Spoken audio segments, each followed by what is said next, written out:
probably all right. Yeah, that's probably all right. Let's do it. Nothing's happening. How do we turn it off? I can see inside it, but I can't get the lid off. Well, the lights are coming on. We've got 2 red lights on the drive. What does that mean? I don't know. Oh dear.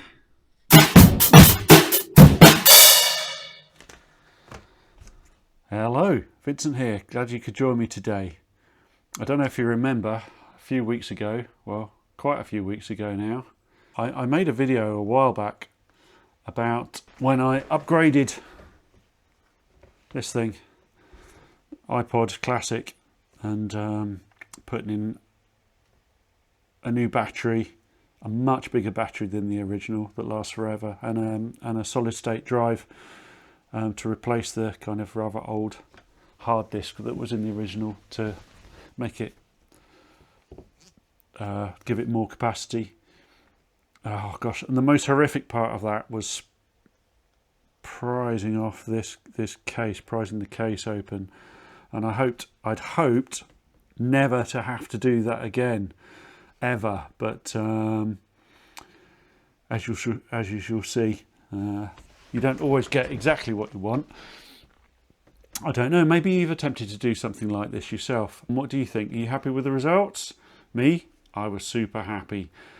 But today, I want to talk about one of the things that can go wrong with these upgrades and what you can do about it. Well, kind of what I had to do about it. Okay. In the beginning, right, I was super happy. The battery, the new battery in this thing just lasts forever. I think I've charged it like twice since I've done it over like 6 months. Though it does get charged when I put it in the sound dock, because my partner got me a sound dock for my birthday to put this into a Bose thing, and it sounds magnificent. Sounds fantastic. So, like, once I'd upgraded this and got the sound dock for it and increased the storage, I was very happy. I can use this to blast out 80s music in the kitchen to make the washing up more enjoyable. I also loaded it up with a whole stack of learning Spanish CDs, and I take it out on my weekend run so that I've got an on the go while I'm running Spanish tutor. So I'm double timing it. I'm getting fit and I'm learning a new language at the same time. It's really good for that. I use it as a go to sleep aid, load it up with some Tibetan bells, gongs, music, to put in the bedroom. And I can plug it into my car so that I've got an enormous 80s, 90s jukebox available with my whole record collection with me when I go out on a journey on the move.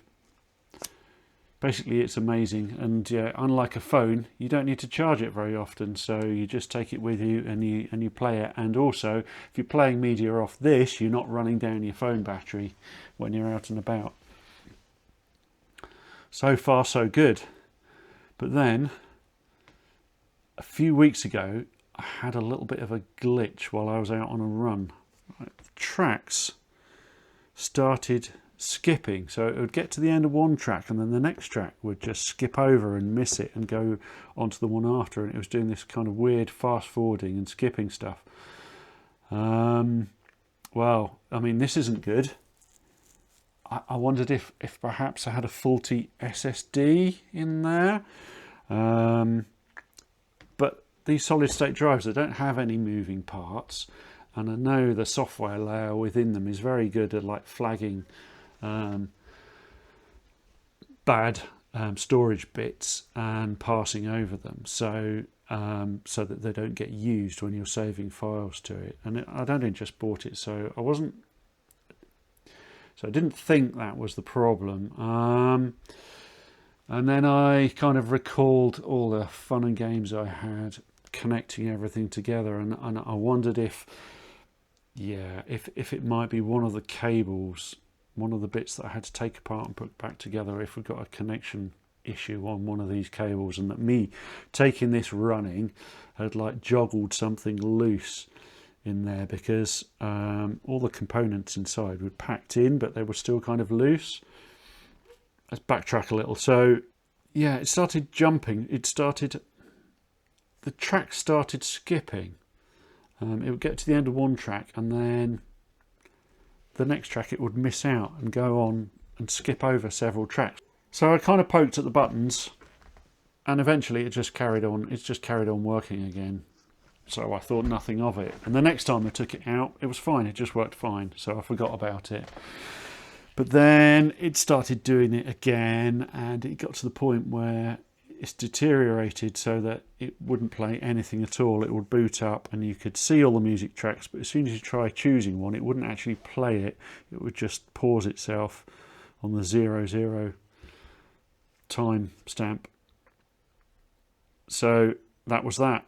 I'd lost my on-the-go Spanish tutor. I'd lost my mobile 80s jukebox. I'd lost my washing up companion. And then eventually it wouldn't even boot. And all I was getting was the Apple logo when I tried to switch it on. Right. Look at it. It's not even booting up now. Can we shut it down? Nothing's happening. How do we turn it off? Nothing at all. Well, we're kind of stuck. Will it go off? What happens if I re-lock it? Will it go off now?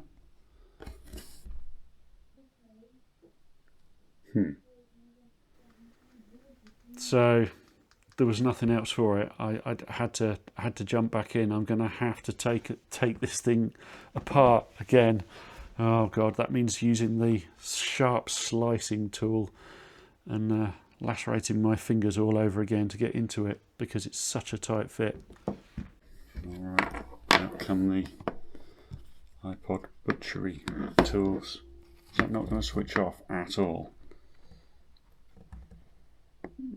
Doesn't look like it. So then proceeded like a half-hour wrestling match with me and this tool that's supposed to help.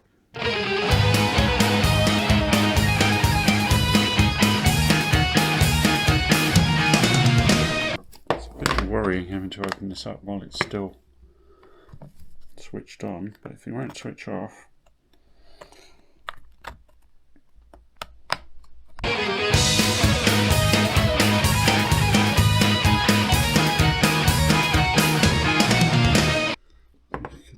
guitar pick to hold it open once it's started. Oh look, screen's finally gone off. What that means I don't know.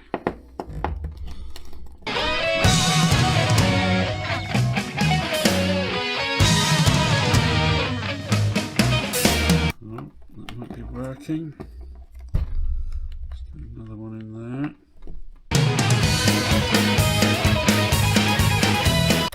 God.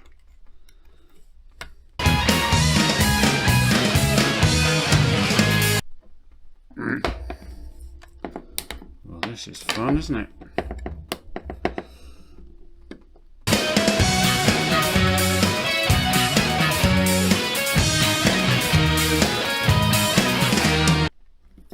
What I remember before, last time I did this, it was a struggle, and then all of a sudden it just all came out.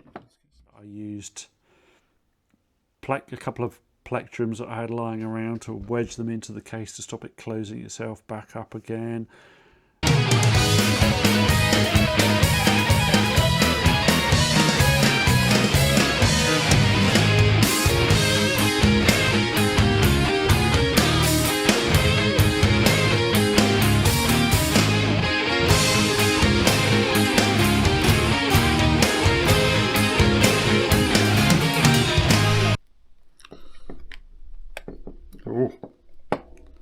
We've got movement.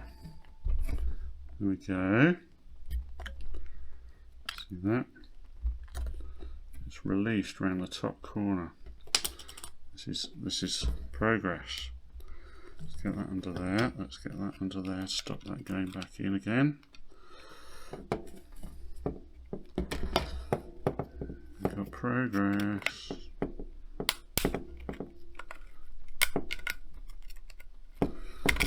God, this is such a risky operation. All I have to do is release it around that corner. I think, and maybe around this other corner, and then I think we'll be in good shape. Come on.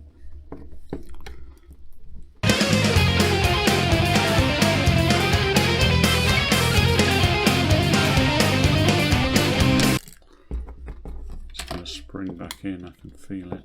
It's still held rock solid around this corner. God, the grinding noises, the crunching.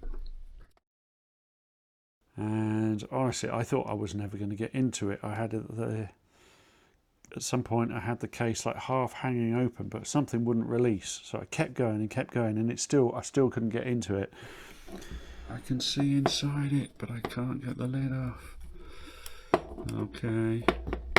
Well,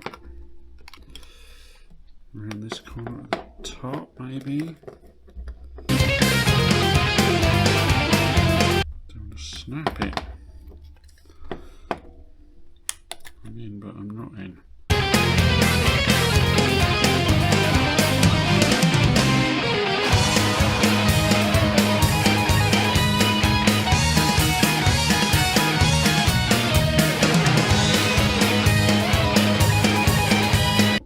Look how close we are. Look at that. I'm in, but something's not releasing.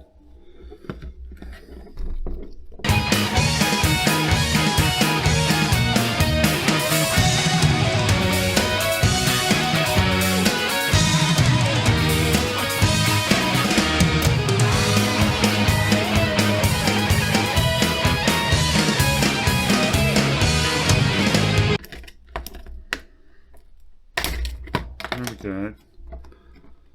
We're in.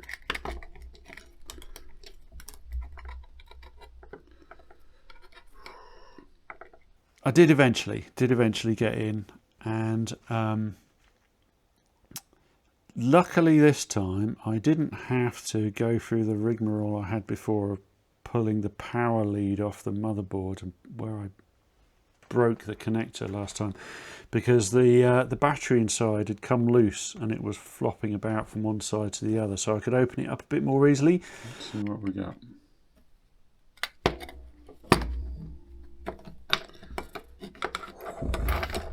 Okay, so the battery pack was over on the other side. That's fine, it can sit behind the screen, no problem.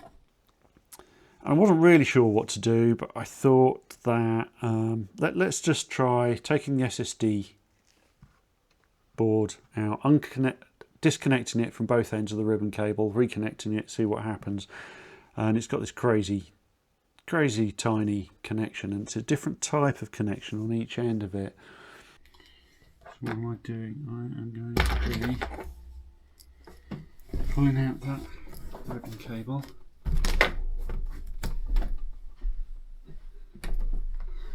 And putting it back in again. It's got one that goes into the SSD board, and that has a couple of little clips that you push in on either side that clamps that ribbon cable in place. The top half isn't too bad, that's just a matter of, there we go, pulling that out. But the other end that goes into the motherboard is just this very tiny little flat cable that just presses down on a row of connectors and then has a catch that sits on top of it, and it's called a zero insertion force, or ZIF or ZIF cable. Now this is just pushing. I don't think there's much. Is there a catch on there is. So this one, it's just a matter of pushing that cable in as hard as you can.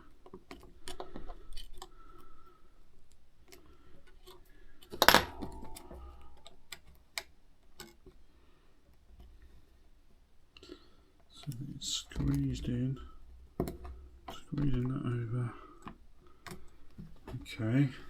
You don't get any good feedback about when it's made a solid connection. So I tried this, took it apart, both ends of the cable, put it back together, and it was worse.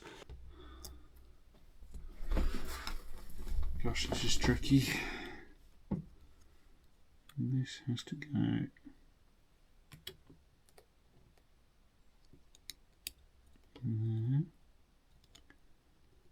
Let's get it all the way in, as firm as possible.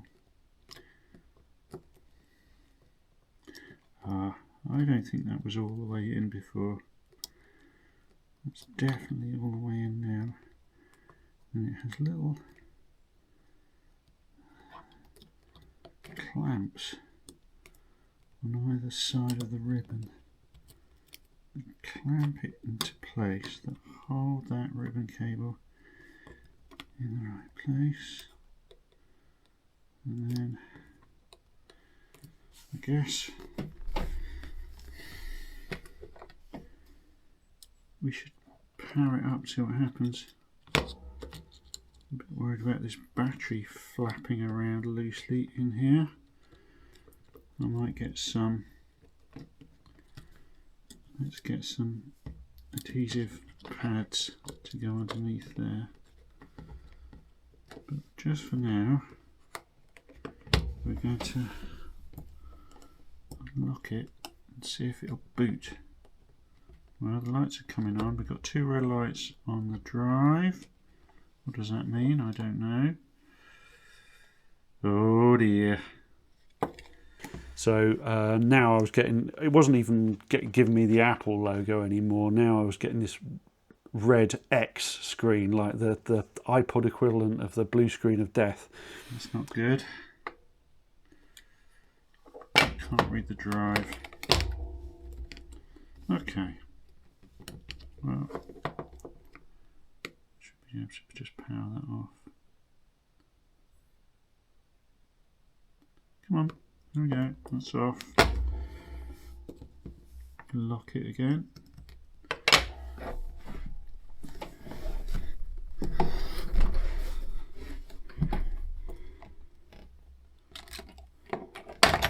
It's not happy, is it? So I retried that several times, no luck at all. And eventually I kept the original cable, so I swapped that out, tried that one as well, no joy. Look at this crazy setup that I've got. We got this stuff down here, and I've got my phone on high magnification so that I can see what the hell we're doing. And I've got this tripod over here. It's going to let me mount this camera on to record the action. Yeah, turn that on there. Clunk. I'm not getting any joy out of this. Let's disconnect and reconnect everything. Sometimes it's just, that's all you need to do. Disconnect and reconnect all the cables. See what happens. That comes out easily enough. This is the tricky one, but it has a little flip catch on the ribbon cable that releases it. That comes out like that.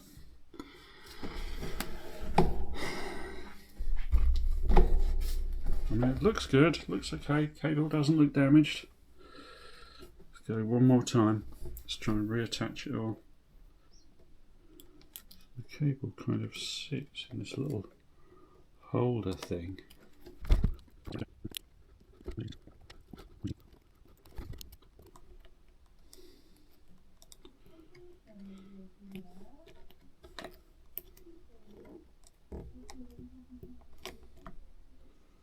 that in. That's as in as I can make it. Where's this SSD? I'm going to take that out and put it back as well.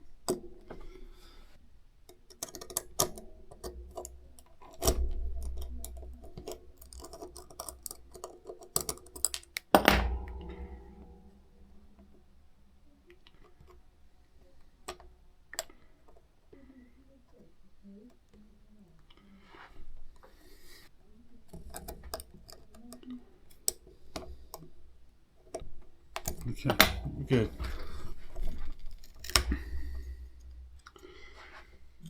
Next, we're going to try attach this blinking cable to the two sides of the clip. That slides in there, on that side, on that side. That feels secure, that feels right. The thing now is this drive somehow, does this drive need protecting from the metal case going around it?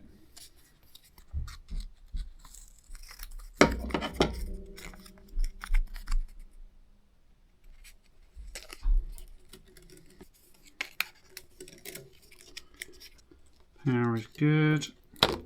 That also needs mounting securely on there. What I'm going to do now though, unlock it. Oh, it's no good. It's just not recognising it at all, is it?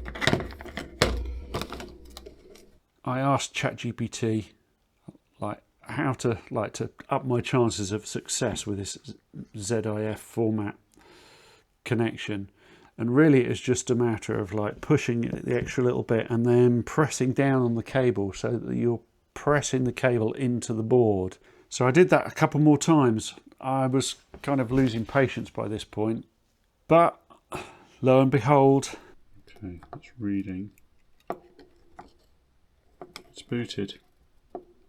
Unbelievable. That's what the issue was. When I put the SSD back in, it was pulling the cable out of position. That's now booted. So all I have to do is make sure it's all stuck. So it can't move. That's all pressed down sufficiently. Okay. It finally booted up. And we had a working iPod again. Okay, let's semi-close it up. See what we've got. Let's not clip the lid back on. So make sure those cables go where they're supposed to go, but we have music, artists,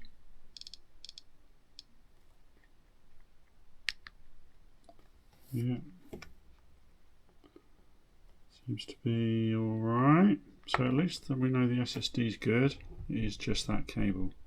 Alright, let's put it back together. So I thought, let's try and improve the situation a little bit. Let's put some extra padding in. Let's roll up some tape to tape the battery into place, to put some padding around the top of the SSD board so that it's all wedged a bit more firmly into place, so it's not going to shuffle around. It's not going to have any micro movements while I'm out and about with this. This cable's the wrong length. I don't want it getting scorched and damaged. I'll shut the lid. I think I need some foam or something on that to hold that in position. So I use bits of tape, bits of foam, bits of post-it note to separate out one layer from another. We're going to have to resort to some Gorilla Tape to hold things in place, I think. Very high-tech solution. Do this.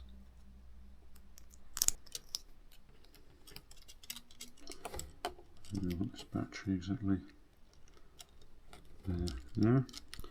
We want some padding here to keep this firmly in place.